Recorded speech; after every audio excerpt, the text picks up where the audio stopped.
Welcome back to Synergy Bonus. A bunch of guys like to sit around and talk about games. Tonight we've got a slightly different tabletop setting for you, but maybe not so different. We're taking a look at the third edition of Deadlands, Deadlands Reloaded, under the Savage Worlds open world generic gaming license, I guess you would call it, through Pinnacle Entertainment. Did you sip it yet? No. That's what she said. I'm going to be sipping on this because it's delicious. And that's exactly what she said.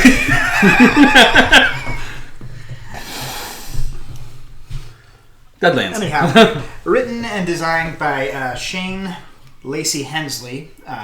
Back when he first saw the cover art, a Confederate vampire that had been painted by the artist Brahm for White Wolf's, at the time, then unpublished book Necropolis Atlanta. So that right there. It lit a fire under him, and he went out and immediately sat down and in a frenzy wrote down the first draft of what would eventually become Deadlands.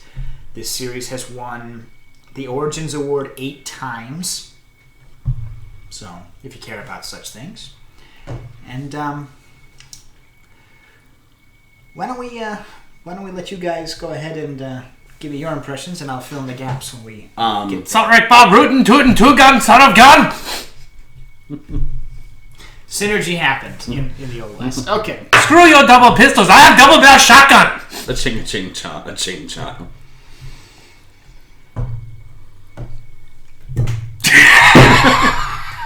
So, Sorry, Bob also have lots of dynamite and Trav hate me. Greg is playing a China lady in this. With 2 shotguns. 3 now. Alright. Anyways. Walking it back a step. It's the Old West, only not. It's The Weird West. The Weird West. Weird West, yes. Call of Cthulhu meets a fistful of dollars. It's like Werewolf the Wild West, but Trav hasn't left us. Actually, the first edition had official crossovers with both Cthulhu and Werewolf. That's pretty cool, actually. Yeah. So, big crossover event.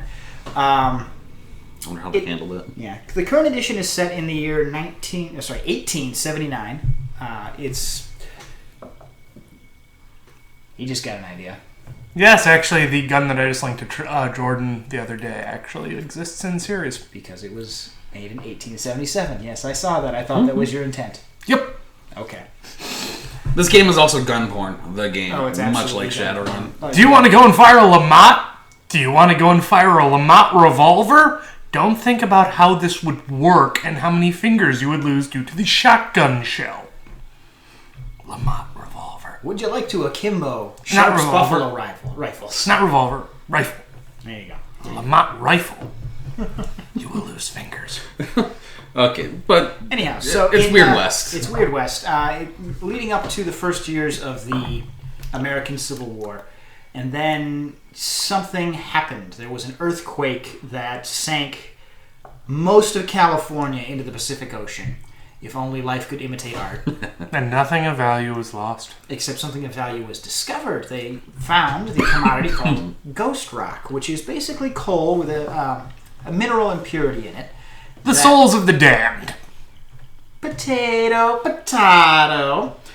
And it burns hotter than normal coal. It burns longer than coal. That's just the sound of trapped air pockets escaping when you burn it. You could also go and forego the harvesting the heart of an orphan child to make your insane inventions work. Because, well, it can run on the souls of the damned. It's like those death whistles. Those Aztec death whistles. Yeah. Example. I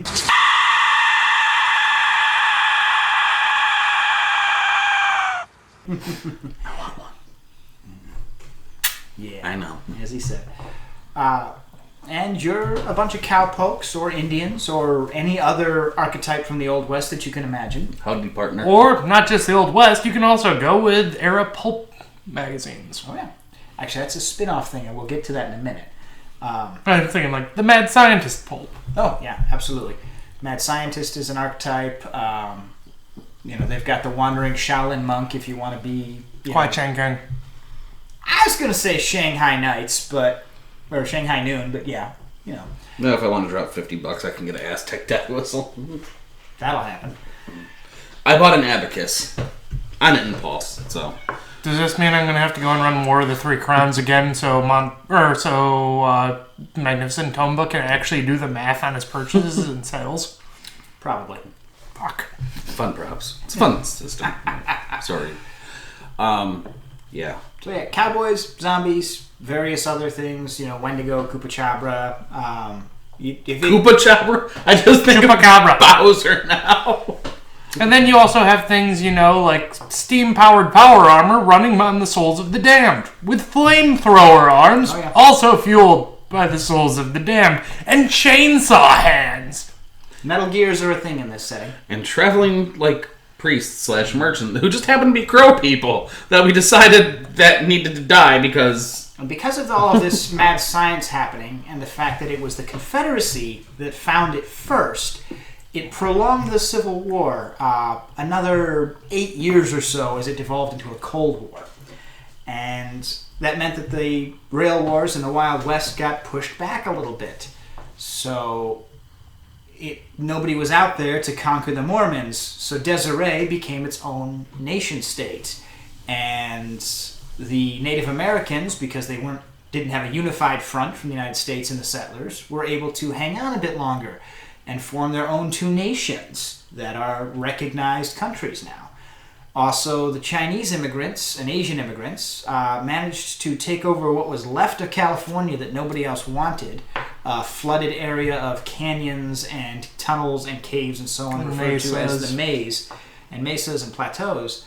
And they've made what is fast becoming a brand new Asian country on the North American West Coast. Totally no ideas were taken from Shadowrun here. None whatsoever. And this is the setting into which I have dropped this posse. We're doing a lot of pre-made material. Pinnacle Entertainment is fabulous about putting out really good modules for Metaplot, but also little filler things they call one-sheets, because you can print it out on one sheet of paper, and it's the bare-bones outline for a story with the relevant stats. You can fill things in as you need, and it relies heavily on the GM, or in this case the Marshal's improvisational skills. But it's quick, it's easy, and it's so far it's been a lot of fun. It has been a lot of fun. The one thing I've noticed for the system that did help out was initially the system seemed a whole lot more lethal than we thought because we weren't doing damage properly. Mm-hmm. Basically, you have different dice rolls, like almost every system, for 2-hit and then damage. There was a page we missed for the carryover, so if you got 5 successes above the target number, that was 5 raises, and that carried over. Turns out, no, it's not nearly that lethal because I was killing everyone with a shotgun. Still pretty damn lethal. Want to explain what a raise is and kind of how the system goes? Because so this system doesn't work off of a single die type. Like if you were doing Dungeons and Dragons, you would simply roll a d20 for everything. If you were doing White Wolf, you would be doing a d10 for everything. I rolled a d20 for my damage. Shadowrun, it's all d6s. This one, it's a variety of dice depending on how skilled you are in a particular thing. If you're untrained, you roll a d4. If you're trained, you roll a d4 without a negative modifier. If you're okay at what you're doing, you roll a d6, and so on. Up to d12. Up to a d12. Can't roll d20s. So, for example, Spoonie here is playing the Pistolier Crockett. Ezekiel Crockett. Zeke Crockett. And he's got a d12 in shooting because he's really good at shooting things. Contrast, Salt Rick Bob only has a d6 in shooting. However, shotguns. Mm-hmm. I don't have to aim. Aren't you also really good at riding? Passively.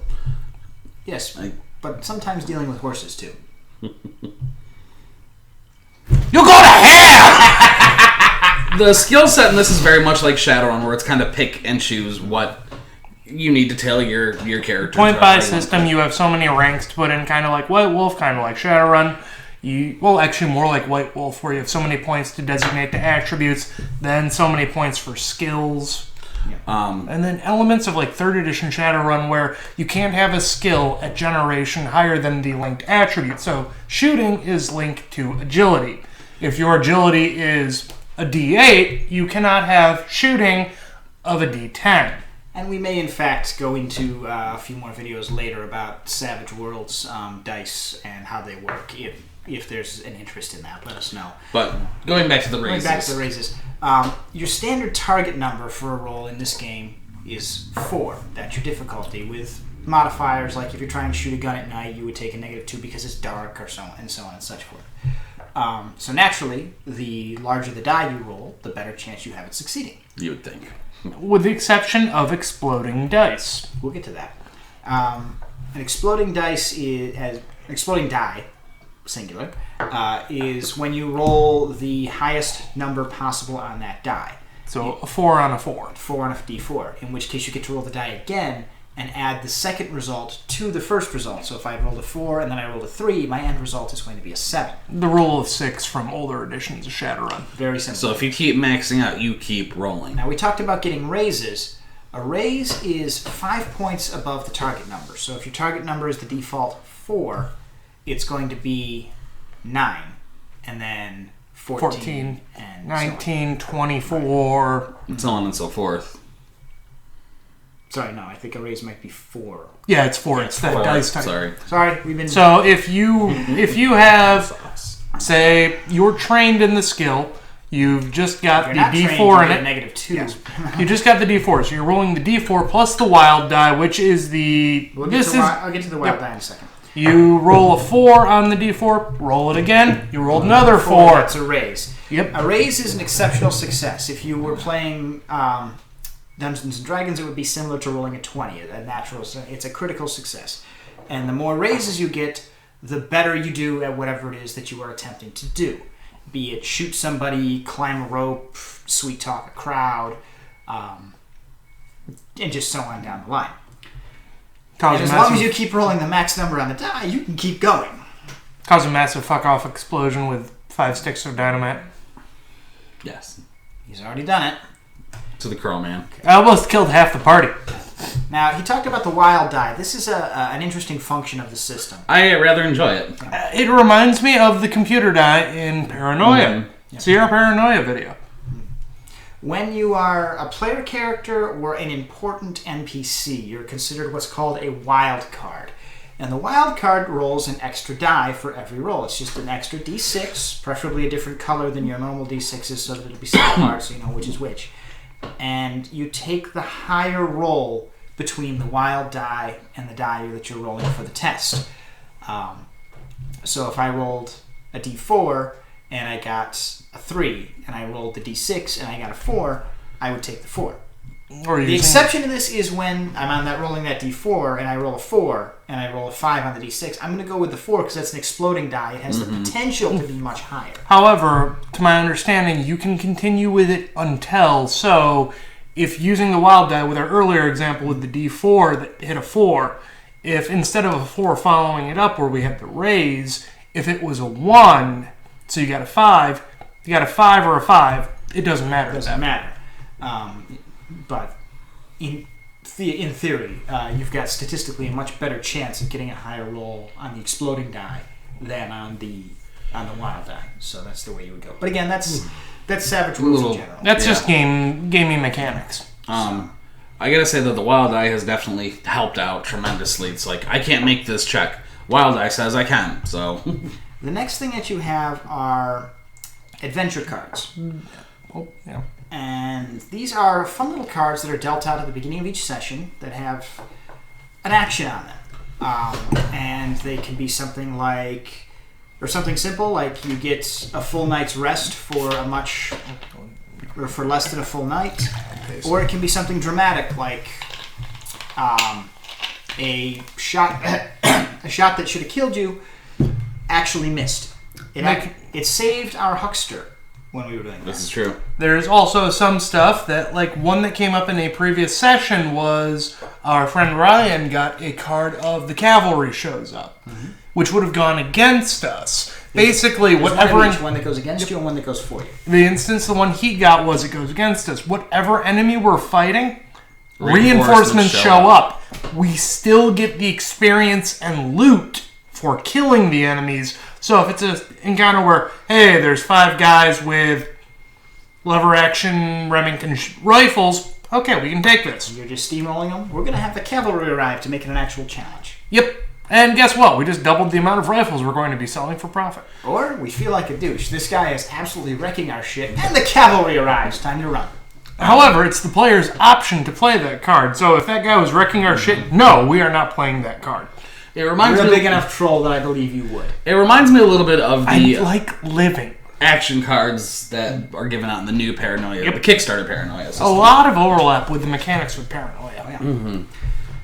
I think that's why it was kind of easy for us to just kind of pick up and play. Yeah. Character creation, as you said, was pretty simple. Once we finally read through everything.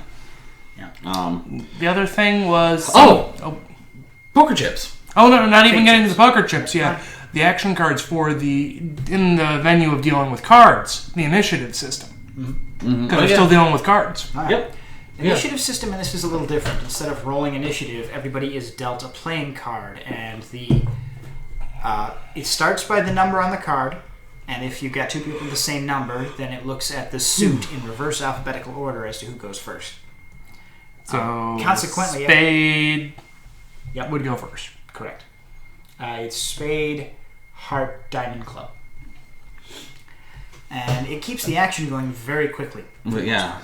And also, there's some of those action cards, like one that I had that came up. Did you get less than an 8 for your initiative cards? Redraw. I actually have a merit called Quick, so anything lower than, I think it's 5 or 7. We call those edges. And yeah, anything lower than a 5. Merits and flaws. Yeah, anything lower than a 5, you get dealt a new card. Yeah, so I can just be like, give me merits and flaws kind of merged with feats. So there's that. I mentioned Huckster came out a second. Magic exists in this setting, but it's not exactly like we would think that it was. Kind of like the Shadowrun setup of Magic, there's different styles of magic, different traditions. There are basically 4 schools of magic, and I'm sure the internet will correct me if I miss one. There's Blessed. The Blessed, which is your Wild West preacher man. Or a Native American brave shaman. 5, there it is. But it's somebody, it could be a wandering rabbi, if we're going to go the Mel Brooks route. We'll get verschnicked! Just nip the tip. This is sacred wine, it's for celebrating things. Dip the tip. There's lots of stuff to celebrate here. Trees, birds, you, me, life, the sun came up. Let's all drink till we're verschnicked! Yeah. And the idea is that this is a religious person who, because of their faith, is able to work miracles of some sort. It doesn't limit itself to faith, although it's geared towards the Abrahamic traditions. And that's the first one. The next one is shamanism, which is geared more towards the Native Americans, especially if they've taken the Old One's Oath. I think it's a prerequisite for taking shamanism. I could also see, 1870s, no, that wouldn't work with some other traditions. A little bit of flavor depending on the tribe you come from, basically. I was just thinking like shamanism actually originates in Russia. The term shaman, specifically. And there's an argument to be made for some, because, slaves and escaped slaves and former slaves. Like Vadun / Centauri. Actually, Vadun falls under Blessed. There's a whole sidebar about it. It gets its own subset of edges to make it a little more viable. But it does fall under Blessed. But like more traditional African shamanism and animistic cultures, like dealing with Anasazi, with the different that spirits. would probably fall under shamanism as a form of magic casting. The next one is Shaolin. We mentioned this already, but it starts off with simply powering yourself up like an Akashetic, and if you go far enough into it, you start shouting out Kai blasts and Kamehameha. You're totally not a Shadowrun adept. We swear. And also, Quechen Kane, as you mentioned earlier. After that, there's the Mad Scientist we mentioned. They're actually technically a spellcaster if we want to get into the meta plot, and if I'm going to try to avoid doing that so much. If you really are interested in the meta plot, go read the books, or 1D4chan like Salt Lake Bob did. The whole reason I could explain them being magic.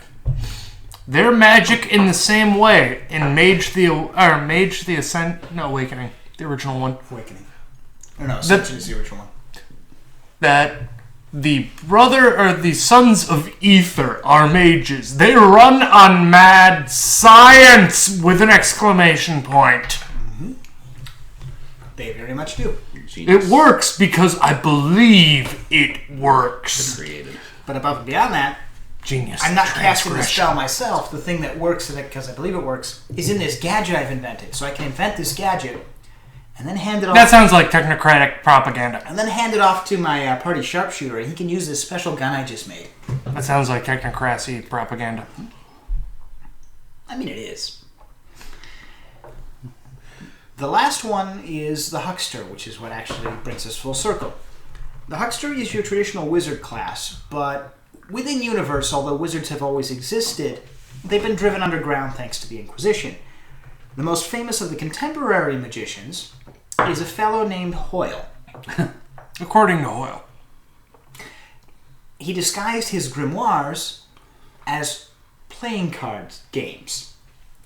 And it's all metaphor for dealing with demons and spirits to get them to cause magical effects for you. Consequently, magic casters in this universe have the flavor of being styled as gamblers and card sharps. Totally not Gambit. The most basic spell is Magic Missile, and it involves throwing charged playing cards. Kinetic cards. Yep. Credit cards. Unlike other settings within the Savage Worlds, the mana pool, power points as they're called, recharge very, very slowly for hucksters. It's 1 point per 3 hours of rest. Normally it's 1 point per hour of rest. But to make up for this, thematically, they have what's called the Deal with the Devil. Basically, Play a game of poker the with huckster your plays GM. a hand of poker. Against Or you the can GM. play fiddle. Yeah, but we're not that talented. And depending on the hand of poker that's made, the demons that haunt the Weird West will pay some or all of the PowerPoint cost of the spell you're trying to cast. The risk is that if you lose the hand of poker, you take damage or gain new derangements or Lose part of your soul. are taken over by the demon for X number of turns, where you might turn on your allies or do something completely heinous. So, it's the risk you take, and it adds a lot of flavor to spellcasting that I'm very fond of. Unfortunately, our huckster is also a relatively new mother who has to keep up, getting up from the table and going to Attend to the child. the child, and also hasn't quite figured out how cover worked, going back to the adventure cards that saved her life as she got gunned down by some mad scientist's Gatling pistols. With the exception of the Blessed in our party, ultimately, our party's a lot of sharpshooters. Yeah. Are you calling me out? Yeah, Hey! You come out! You asshole sheriff! Okay, shoot him in the head. They also have a very large bounty on most of their heads at this point. Which It's been resolved. We went and took over sheriff's office. We paid bounty to people brought in suspect. Little war story, yes. So Go for it. this one and our friend Jordan have bounties on their heads, and we gunned down. I'm also a bounty hunter. We gunned down the sheriff and everything because he's been doing terrible things. So when we go and explore the building there, it's like we find the poster, wanted poster with the reward money, and in the safe the reward money. So it's like, okay, I've collected the bounty on these two. Let's go to the next town and collect the bounty on these two again. We spread the bounty amongst all of us because, as a team, come together, catch bounty. And you're also the sheriff of this town that we just Yes, left. I took after we killed the sheriff because he's an asshole. We took his stuff. It was probably broken and It was blown in half. yes. To be fair, when you guys were done there, she relinquished her marshalhood. Remember, sheriff is for the whole county. Marshal. Well, technically, sheriff would be for the county because the Shire is Reeve, and the Shire is the equivalent of a county. Yeah. Marshal is in the town. Sheriff is for the district, usually the county. However, in Western talk, they didn't go and differentiate them too. So you were the sheriff. Actually, they did. In preparation for this game, I did a fair amount of research on that. Hollywood was wrong, Yes, it as was. always. Going back to combat, though. Hollywood was wrong, but Rockstar Games was actually very accurate, weirdly enough. The poker chips. Yes, fate chips. It's a neat little system. We've talked about in the past Shadowrun where you have edge points that you can spend. In this one, there's a physical, tangible element to it. Do we have them? They're back there, but we didn't pull them out. Bennies. Bennies is the generic term. In Deadlands specifically, it's used poker chips because it's thematic. And you deal out bennies at the beginning of every game. They're very similar to the fate chips from Pugmire that we talked about a little bit when we did that unboxing. And depending on the color of the benny, it allows you to do certain things. Sometimes it involves saving rolls to keep your character alive. Sometimes it involves re-rolling something under the rule of awesome to make yourself a little bit better. Some of them are free of charge. Some of them allow the monsters and enemies that the GM or the marshal is running to get their own bennies and save themselves against you, which can draw combat out significantly longer, assuming somebody doesn't take a full shotgun blast to the face in round 1. Or assuming that someone doesn't get hit by a shotgun that's been blessed by a Native American brave and then takes it to the face in round 1. You know what else? You could have probably put acid rounds in that too. Just step it up. I'm saving up money so I can go and Magnum treat my shotgun. Your rounds will not fit his shotgun. That's true. I'm going to adhere to that right No, that's true because I bought pistol rounds, not shotgun rounds. I'm saving up money. But I'm just saying. So I can treat my double barrel shotguns with Magnum barrels and frames so it can take Magnum shot shells. And then having the Native American bless it so I can just make people's heads red mist. And we could have salsa. He says heads. He means everything from the sternum up. Salsa!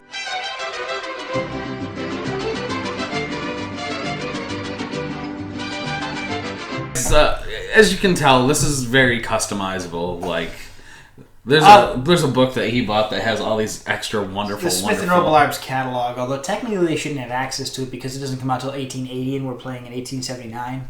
The ammo-sexual in me that gets a hard-on for firearms is very happy with this book. Yeah, Thricht and Jordan have been really nuts about that. And I'm Ooh, do you want to get a 50 caliber Sharps rifle? No, I don't have enough strength. Why don't you get the Winchester 1876? Well, it doesn't do enough damage. Yeah, but it's lever action. For like an hour after I want to start the game. Yep. No, we're talking guns.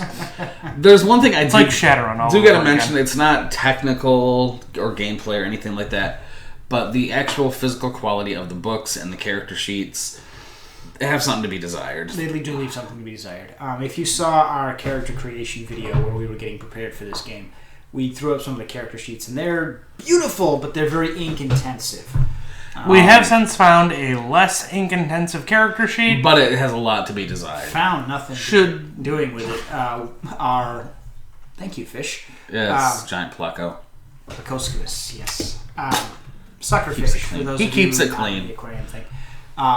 One of our regulars at our table works at a print shop, and she went ahead and did some custom sheets for us, and they're really nice. I haven't seen those Should we custom attach sheets a yet. link to the bottom of the video about those sheets for those that are interested in this setting? Maybe not our custom sheets, but the ones that we started using because they were really nice and not very ink intensive. Yeah, Okay. we'll leave a link. See to below. But Go ahead. the quality of the books, like what are they called? They're Pocket not editions. that good. Pocket editions. Pocket editions. They're all paperback, and they are small, like travel edition. So if you're looking for a good traditional hardcover, like D&D book, not gonna get it. They have a couple hardcover books. You're gonna pay Most of the ass. hardcover books are out of print. I managed to snag a hardcover Marshall's Handbook right there. And it's nice. It's got glossy pages. That's one of the big However, things. the Player's this Handbook. is the Player's Handbook. This is the Adventurer's Edition.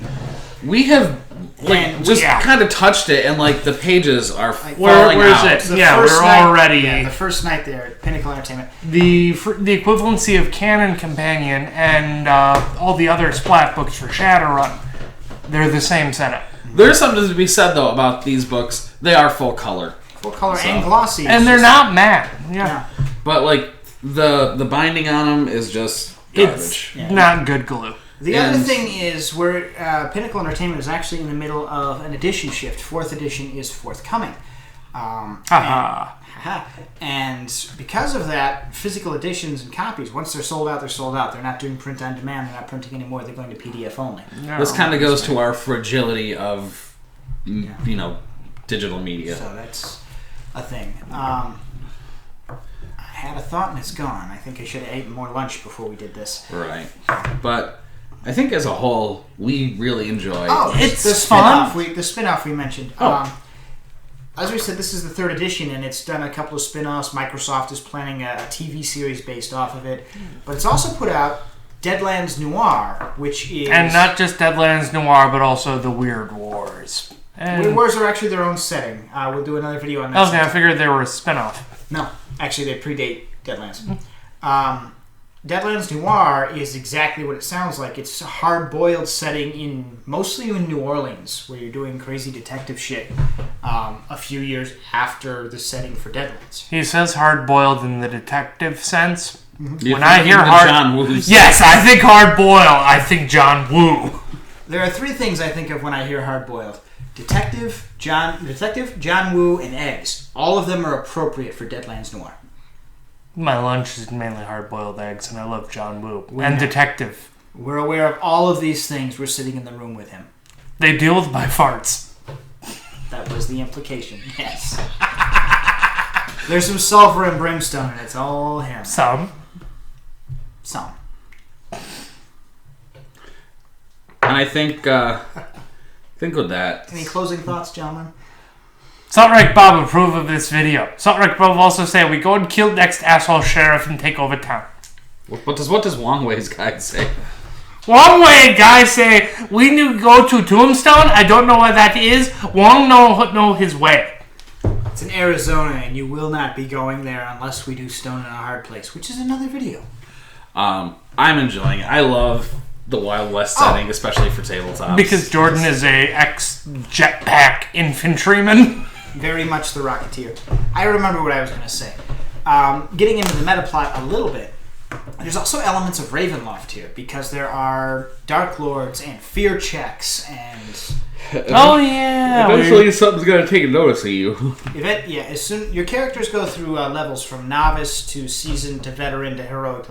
As soon as you hit heroic, the dark powers in this setting called the Reckoners take notice of you, and they start deliberately sending shit your way. Also, leveling up isn't simply a matter of, hey, we killed X number of guys, we went up. No, it has to deal with your renown. So, getting people to tell your ballad, like Pecos Bill, Wild Bill, Hillock, or Hickok, Annie Oakley, all these... Calamity Jane. When you start getting a name like that, yeah, you're going up in level. However, no one cares about Two Gun Steve from Horsetown. Oh, we forgot to mention the Herod. Oh, yes. Death isn't necessarily the end in this setting. As we said, it's cowboys and zombies, and occasionally your player characters come back as zombies, although in this phrase, when they're self-aware, they're referred to as Herod. They're zombies for all intents and purposes, but much like that awful TV show iZombie, they're still self-aware as long as they get regular flesh. Yeah, and just horse meat or pig meat or whatever works just fine. Human if nothing else is available. They also have a neat function where when you defeat a supernatural threat... Gotta catch them all, consume its essence, read Eat the Corpse. Gotta catch them all. They gain one of its powers. Counting coup. Yep. You killed a chupacabra, you now gained this ability. What? The downside is that... They're demon-possessed. The thing that's animating them is they're possessed by a demon or Manitou. He has a flamethrower. I know. But he got impaled with an arrow with TNT in it. That's going to set off the flamethrower. It is. It's going to be glorious, and everyone here will be dead. That's where Grim Servant Odeth comes into play. We have it. Both of these motherfuckers. Okay. Grim Servant Odeth is... It is the best flaw ever. It's a hindrance within the setting, and the idea is that whenever you roll a 1 on the die, not your wild... You automatically shoot one of your friends. You automatically, without any other option, shoot or damage or throw a stick of dynamite at or whatever... a friendly target. You were trying to ride? That's nice. You shot your friend. It doesn't matter if it. Well, no, it specifically has to be an attack roll. Mine was funnier. Yes. It doesn't have to be another player. It can be a friendly NPC. But this child. Oh no. Oh, the sheriff just threw a child out. I missed my shot at the sheriff. I shot the kid in the head. You realize Pip T. Orc would not last with you. No, he would not.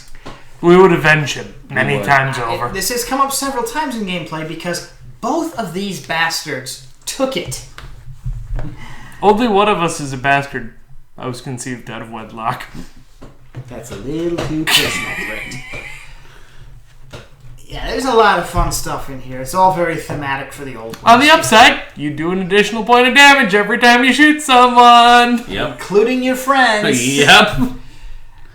All in all, it's a fun little Cowboys and Indian thing. I like the creepy stuff. I might not go so much for the mad science stuff, but the whole thing meshes together. I've gotten really into it. There's tons of novels, and they're deliberately written as like pulpy dime novels, and I have several of them, and they're delightful.